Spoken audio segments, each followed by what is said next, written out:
Conseil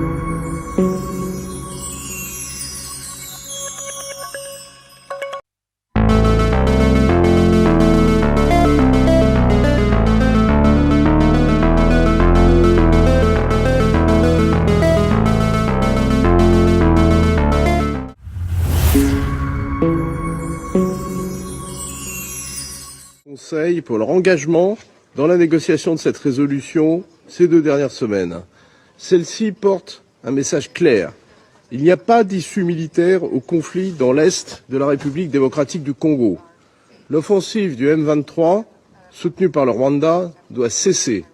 La priorité va à la conclusion d'un accord de cessez-le-feu effectif, inconditionnel et immédiat. Un retour au dialogue est urgent, avec l'appui des médiations régionales. La souveraineté et l'intégrité territoriale de la République démocratique du Congo doivent être respectées.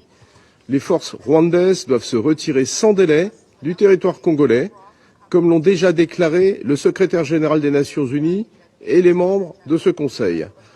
La MONUSCO doit pouvoir mettre en œuvre son mandat pour le bien des populations civiles, sans être entravée dans ses actions ou sa liberté de mouvement.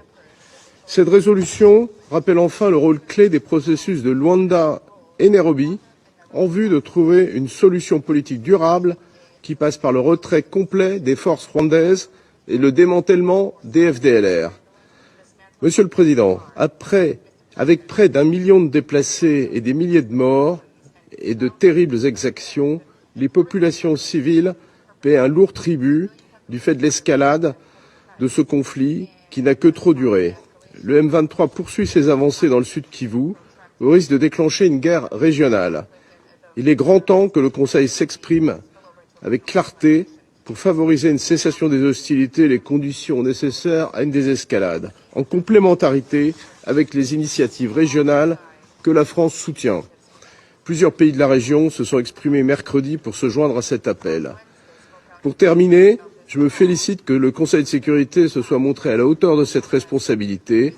Il est regrettable de cette responsabilité. Je vous remercie. Les négociations sur cette résolution qui est le reflet de la situation qui prévaut en RDC. Il s'agit d'une première étape vers la reddition de comptes pour le M23 et pour la progression des forces rwandaises. Cette semaine, nous avons décrété des sanctions contre James Kabarebe, le ministre d'État chargé de l'intégration régionale, et Lawrence Kanyuka Kingston, porte-parole du M23 AFC, ainsi que 2 sociétés détenues par M. Kanyuka. Ces actions démontrent notre détermination à demander à ces personnes qui permettent les activités déstabilisatrices du M23 et des forces rwandaises de rendre des comptes, ce qui déstabilise la situation dans l'est de la RDC. Nous applaudissons les actions similaires prises par d'autres États afin de ramener le Rwanda autour de la table des négociations et de mettre un terme aux violences. Une fois de plus, nous exhortons les membres du Conseil de sécurité à prendre des mesures afin de désigner de nouvelles personnes au sein du comité 1533. Nous appuyons les processus pilotés par l'Union africaine ou par l'Afrique afin de régler la crise dans l'est de la RDC, car les acteurs africains ont tout intérêt à éviter un embrasement de la région des Grands Lacs. Toutefois, ces processus ne doivent pas empêcher une riposte robuste et rapide du Conseil de sécurité. Nous devons nous exprimer et agir de façon unie afin de trouver une issue à la crise. Le Royaume-Uni remercie la délégation de la France, délégation porte-plume, pour ses efforts, et nous remercions également tous les membres du Conseil d'avoir contribué à l'adoption de cette résolution importante. Nous soutenons pleinement ce texte. Nous espérons que cette résolution contribuera de façon positive aux efforts diplomatiques dans la région, notamment le sommet de la CEA et de la SADC qui a récemment eu lieu. Nous espérons que cela permettra de mettre un terme au conflit.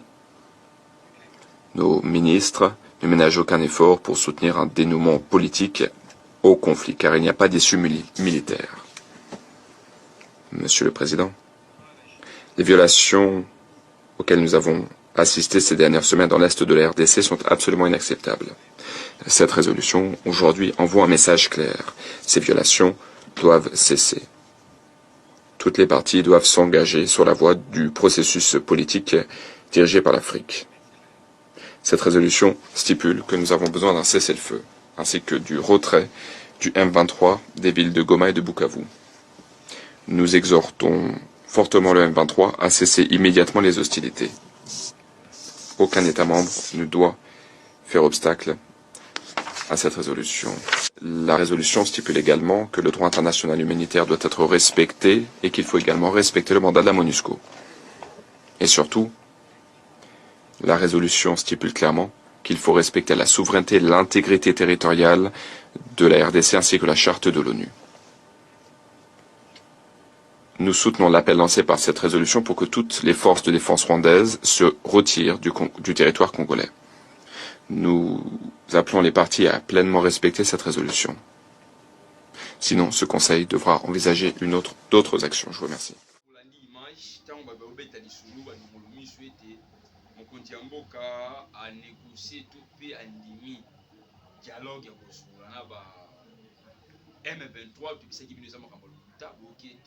Dernier avertissement au Salami et Sami Wapi et Sami Bongo par rapport à la résolution du Conseil des Nations Unies pour les détails de la résolution numéro 2773 pour la Webisa Paul Kagame pour la Webisa Nanga et pour la Webisa Itimatom dans le mouvement terroriste Nyon Sueza dans l'Est de la République démocratique du Congo va quitter Sol sans condition, je crois.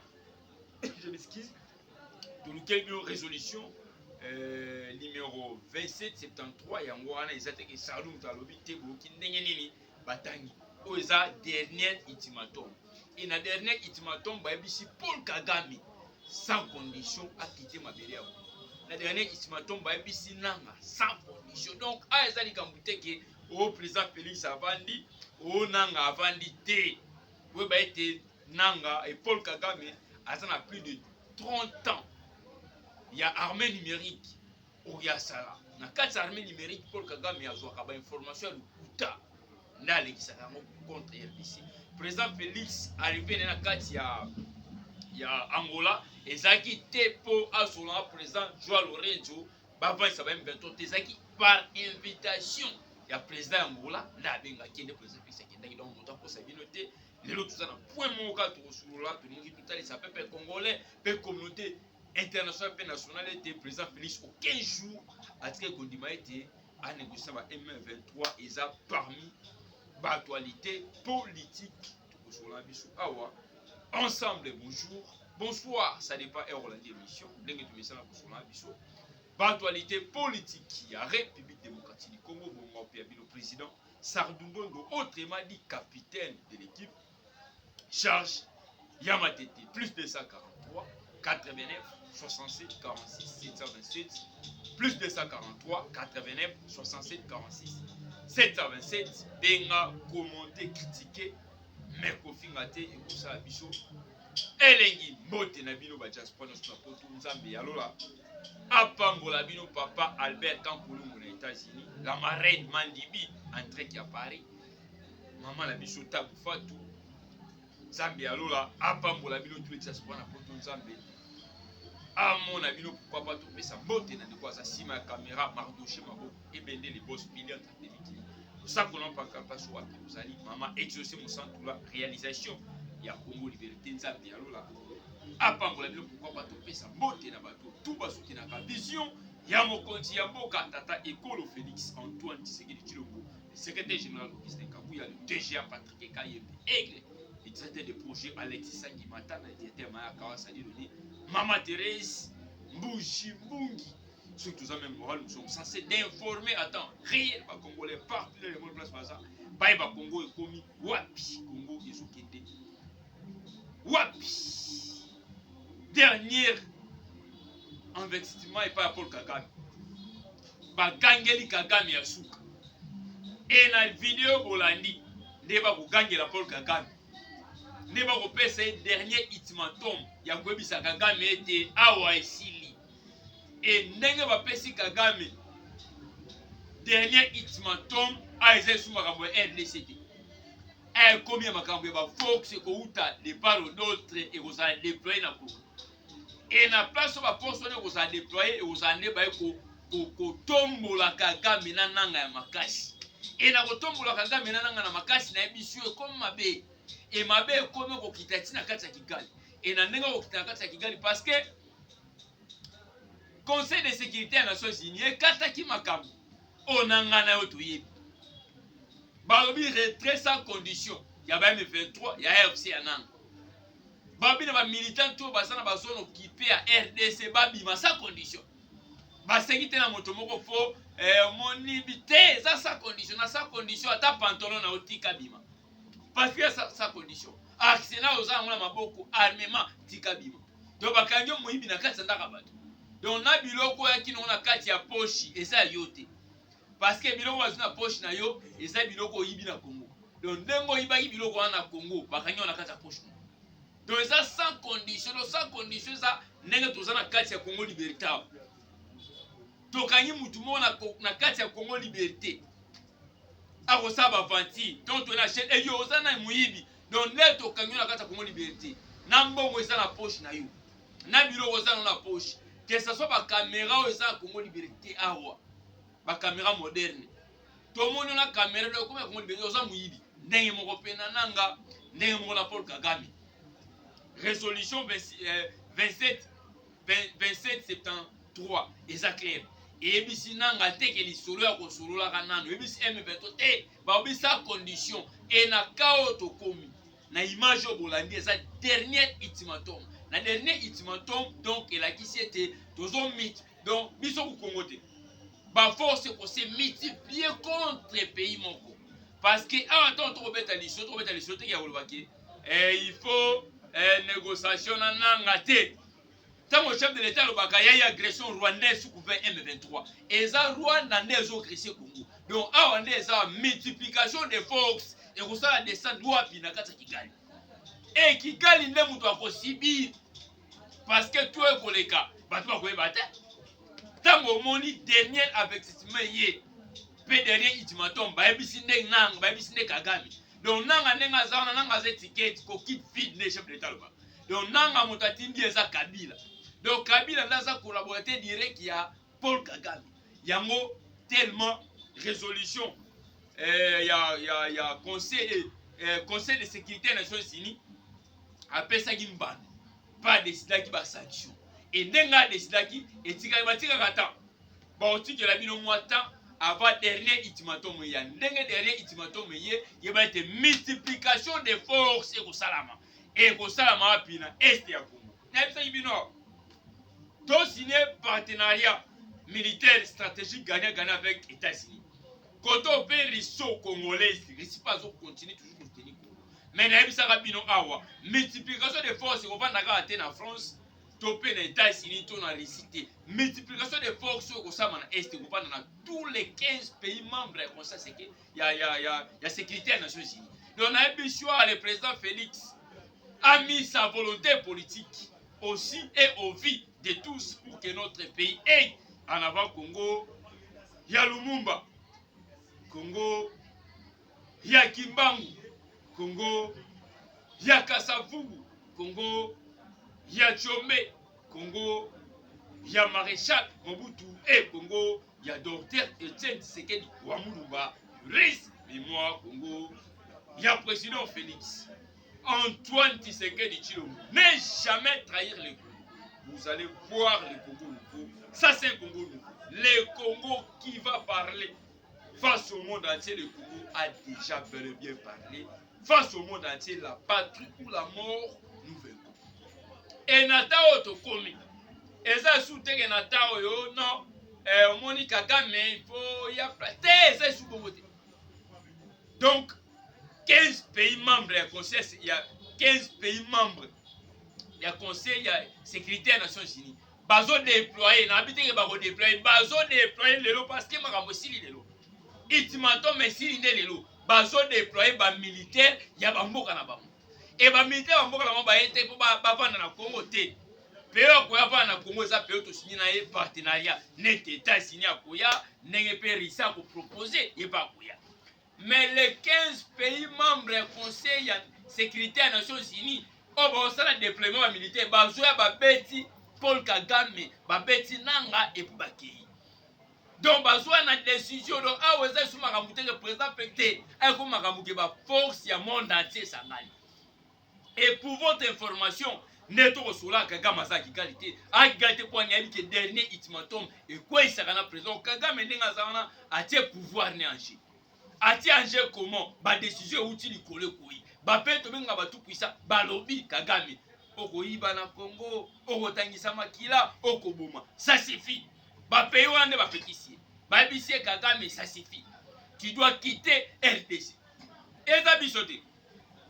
Pendant Mibou Ebele, plus de 30 ans, il y a massacre dans l'Est, il y a Congo. C'est toute la première fois que tu vois victoire.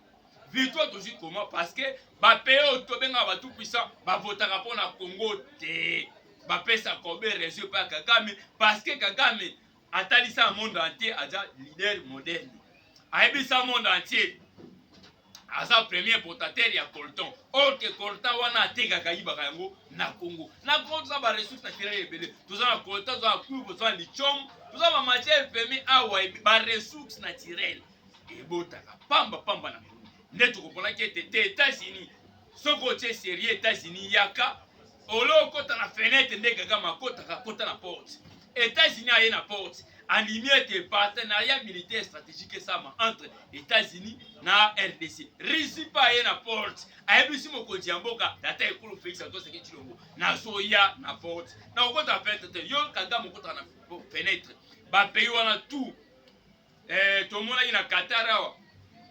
Kagame a signé contrat na Émirats Arabes. Na Qatar qui faut appeler ça bango contrat pendant 25 ans. Et enfin, tant que bandit, tant que le président Félix est au sommet de l'État, parce qu'il y a eu des accords qui ont été signés avec Kabila au Aleki. Tant que le président Félix est parce que Kabila a accepté que mon solo ya Congo va passer à Angola qui gagne.